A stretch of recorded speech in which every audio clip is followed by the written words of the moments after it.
திரு சுவாமிநாதன், இப்போ பாஜகவுக்கு போனோம் அப்படின்னா, பாஜக ஒதுக்கப்பட்ட தொகுதிகளில் போட்டி போடுறாங்க, போட்டியிடுவதற்கு வேட்பாளர்களாக போட்டியிடுவதற்கு போட்டி போடுறாங்க அப்படின்னே வச்சுக்கிட்டாலும், அந்த தொகுதிகள் அமைச்சர்களுக்கு எதிராக இருக்கக்கூடிய ஒரு தொகுதிகள், கிட்டத்தட்ட 7-8 தொகுதிகள் அமைச்சருக்கு எதிராக இருக்குன்னு வச்சுக்கோங்களேன். நிறைய தொகுதியில் பாஜக மற்ற தொகுதியில் இருக்கிறோட கட்டமைப்பு ரீதியா ரொம்ப சுருங்கி இருக்காங்க அப்படின்று ஒதுக்கப்பட்ட தொகுதிகள் அப்படின்னு வச்சுக்கோங்களேன்.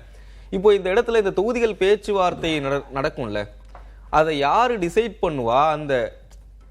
அது எப்படி எடப்பாடி பழனிசாமி இதை நீங்க வச்சுக்கங்க அப்படின்னு தள்ளும்போது நயினார் அவர்கள் எப்படி ஓகே சொன்னாருன்னு ஒரு கேள்வி இருக்குல்ல.